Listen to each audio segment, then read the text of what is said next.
Our gospel lesson this morning is from the 20th chapter of John. Now, Thomas, also known as Didymus, one of the 12, was not with the disciples when Jesus came. So the other disciples told him, "We have seen the Lord." But he said to them, "Unless I see the nail marks in his hands, and put my finger where the nails were, and put my hands into his side, I will not believe." A week later, his disciples were in the house again, and Thomas was with them. Though the doors were locked, Jesus came and stood among them and said, "Peace be with you."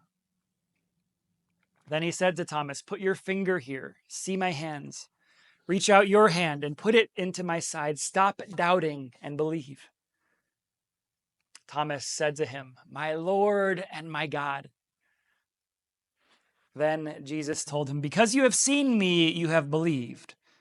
Blessed are those who have not seen and yet have believed." This is the gospel of the Lord. Praise you, Lord.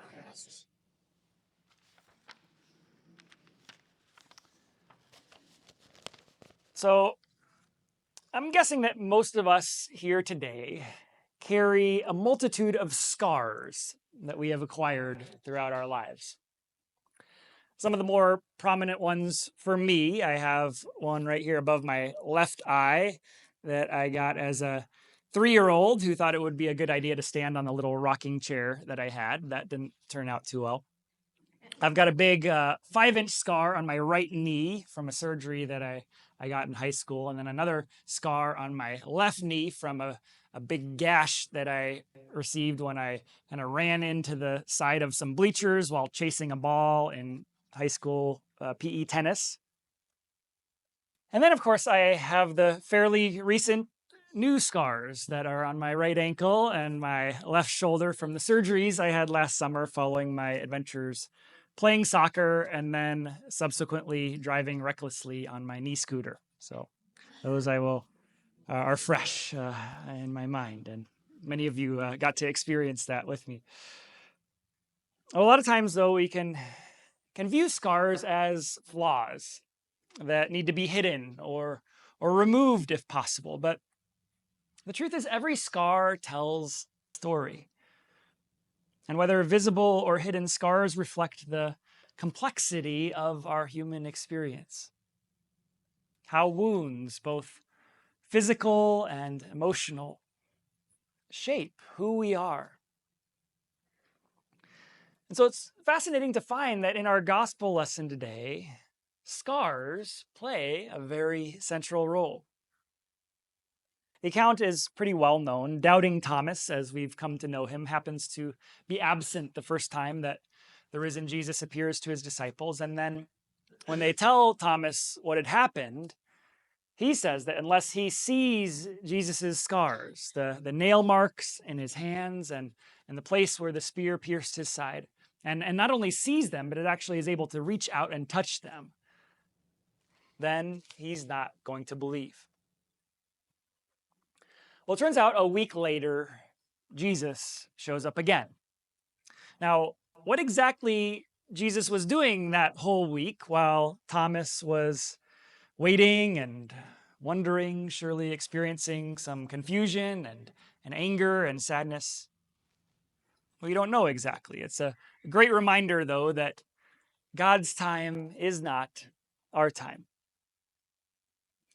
But Jesus eventually does show up again, and he meets Thomas right where he is. And Jesus invites Thomas to feel the scars in his side and in his hands and to believe. And Thomas is then at that point able to believe and confess that this is in fact his Lord and God. So a lot to process here.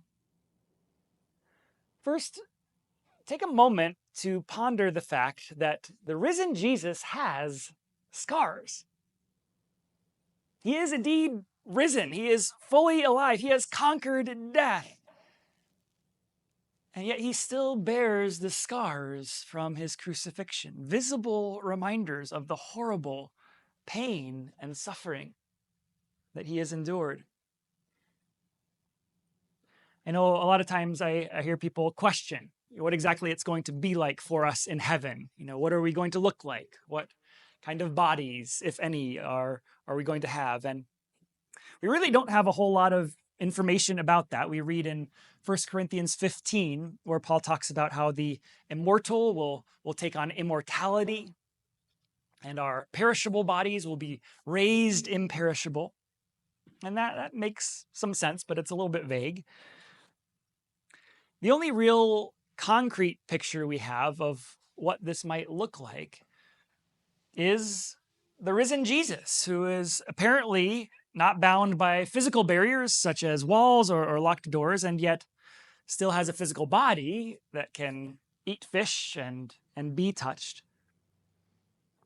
His physical appearance isn't immediately recognizable by Mary outside the tomb, or by the two disciples on the road to Emmaus, or on the edge of the shore when Jesus is standing there and the disciples are out fishing, but they all do eventually recognize him. So there's some insight there, along with quite a bit of mystery. And then the other key bit of information we get is that our resurrection bodies seem to carry continuity with our earthly bodies, and that scars remain. So, assuming that Jesus, being the God of the universe and all, has scar-removing technology at his disposal, why would he choose to keep the scars for himself, and presumably for us as well? Well, a couple of considerations. First, scars tell the truth. And the truth is, the pain and hurt we experience in this life is real. The losses we suffer are real. The trials we undergo, the challenges we face, the times we mess up and fail, all real. For better or worse, they are a part of us.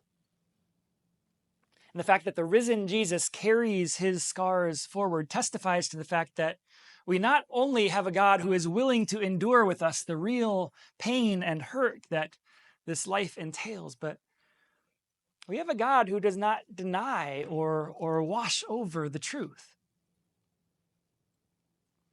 I know there are parts of all of our lives that we wish we could just cut out and leave behind forever. But Jesus' approach to our past is not to erase it, rather to redeem it. And we're going to talk a little bit more about that in just a bit. All right, secondly, scars create connection. You think of what that must have been like for Thomas to actually reach out and to touch Jesus' hand and side, to tangibly feel the wounds that were a result of the unimaginable weight that Jesus had borne and the lengths that he had gone to pour out his love for us. Thomas would have unquestionably known at that moment that this is a God who is real, who understands his pain firsthand. A God who is not somewhere else, far off, removed from our lives, but a God who is here with us in the fullest possible sense. Have you ever noticed how hard it is to connect with someone who seems like they have it all together? It's really hard to build relationships in that circumstance that ever really kind of go beyond the surface. Instead, the deeper relationships that we build, they entail vulnerability, where we can mutually be honest about our wounds and weaknesses and struggles, and feel heard and supported by each other. Paul writes honestly in 2 Corinthians 12 about one of his own weaknesses, this thorn in his flesh, as he describes it. Something that's painful, something that's humiliating and persistent. And he shares how he has prayed for God to to take this away. But Jesus says to Paul, "My grace is sufficient for you, for my power is made perfect in weakness." Paul's thorn, whatever it is not removed, but it has become the very place where God's power is most visible for Paul. And so Paul declares, "Therefore I will boast all the more gladly about my weaknesses, so that Christ's power may rest on me." So know that your imperfections, your past shortcomings, your scars are not barriers to God's work in your life. Rather, they are places where God's power can shine through, many times more radiantly than anywhere else. Which leads to our final point here, which is that scars do show the power of God's redemption, this redeeming work that Jesus is continually doing in us. God's power that is displayed in Jesus rising from the dead is obviously incredible and amazing. But as I think back on my own life and the way that God has been able to take past hurt and loss in my life and redeem it, bringing healing, bringing new life, in all things working for the good, that power is pretty dang awesome as well. And really, I believe that those two powers are one and the same. It's the power that says you are not defined by what you have done or by what has been done to you. It's the power that says you are not defeated by what you have suffered. It's the power that says there is always hope and healing and new life on the horizon. I know I've highlighted it in the past, but in discussing the power of scars, I can't help but think of the Japanese art form called kintsugi. If you're not familiar with it, they take broken pottery and they repair it with gold. And so instead of hiding the cracks, they're filled with gold to accentuate them in such a way that the broken places actually become the most beautiful parts. And really, that's exactly what God does with each of us. He takes the brokenness, the cracks, the wounds, and he fills them with his grace, so that instead of being something to hide away, the scars in our lives become a part of the beauty, this beautiful work that God is doing within us. So friends, as you go this day, claim your scars. Be honest about the places where life has wounded you and offer it all to Jesus that you might experience the fullness of his redemption. And then don't be afraid to share your story, because your story, scars and all, is a testimony to this great power and the hope and the healing that we have in our Savior.